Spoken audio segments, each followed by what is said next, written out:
Good morning mga kaibigan, November 18, 2024 at kamusta na yung ating RTL. So update lang guys, no? Ngayon po ay ika-43 weeks na nung ating RTL test. Dati nag-start po sila sa 48 heads, ngayon sila ay 32 na lang, no? Yung sunod-sunod na bagyo, meron din po tayong mga fatality doon. And considering po yung design ng ating house, may poor ventilation tayo. So nagkakasakit po yung ating manok. Ganun pa man, yung pong ating egg rate ay very strong po, no? Strong sa 100%.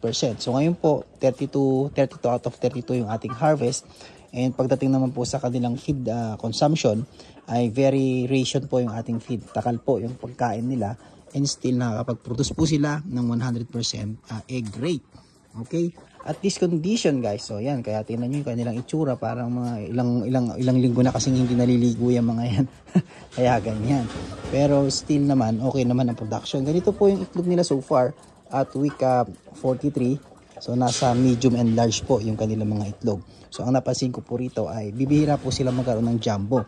So nagtataka nga rin po ako kaya nung po nakaraang event dun sa region, no, may nakausap ako dun na may poultry, no.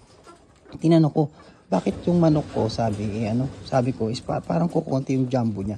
So ang sinabi niya kasi sa akin, kapag daw decalb white, talagang ang itlog po niyan ay karamihan ay medium and large. So yung mga jumbo daw ay yung mga leghorn. So yun po ang kanyang sinabi sa akin. Kaya pala ako. So kasi syempre kapag may mga nakakausap po tayong mga may poultry or may RTL business, no, sa mga event, minimake sure ko, ginagrab ko yung opportunity na magtanong-tanong sa kanila. So iba ka rin kasi yung merong actual na hands-on experience kung ano yung sasabihin nila about dun. So wala naman palang problema sa pagkain. Actually mababa po yung ating feed cost, no.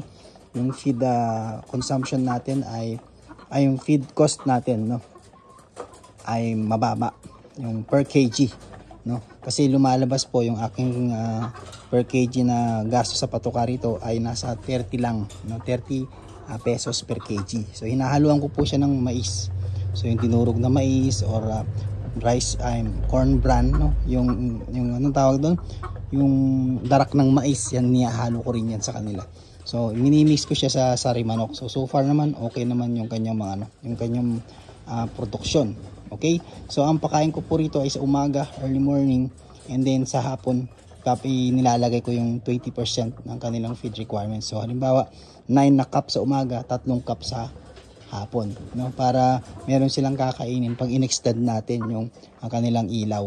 Okay, so lighting requirement, nasa maximum na po yung kanilang light requirement. So importante yun para mas madagdagan or mas magdagdag yung egg production nila. So far po at week 43, week 43, ayan po yung ating result in terms of dun nga po sa waste management. Ayan, ika 2 weeks na nung nasa ilalim, hindi ko pa po kinukuha. So hopefully by sa isang araw or baka bukas ay talagang ilalagay na po natin sa sako para mabawasan, no, yung mga droppings po sa ilalim, kasi hindi rin po maganda na maipunan tayo ng chicken manure po diyan sa ilalim. So langaw naman, ayan, makita niyo naman, oh, wala naman tayong problem sa langaw. Ayan, oh, tingnan niyo, wala tayong nakikitang lilipad-lipad, so no problem po ang langaw. And still, ang isang tip para makita ninyo kung may problema sa langaw, tingnan nyo po itlog. Kapag po may mga itim-itim dyan, may mga itlog-itlog ng langaw po yan, yun, maraming langaw sa poultry na yun. So far naman itong itlog na ito ay malinis, makinis, at sakto lang naman yung kapal niya. Okay, pagdating po sa mga patuka, yung supplement, ang binibigay ko po ay Bitmin Pro saka Egg 1000.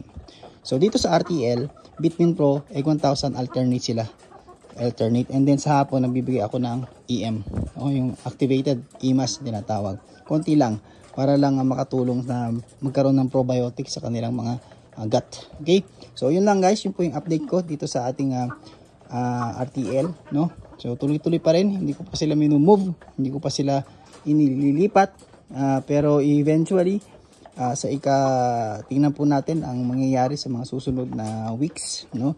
At just stay tuned and sundan po ninyo yung ating journey dito sa ating RTL case study. Okay, thank you. Kita po tayo ulit sa susunod nating video. Bye-bye.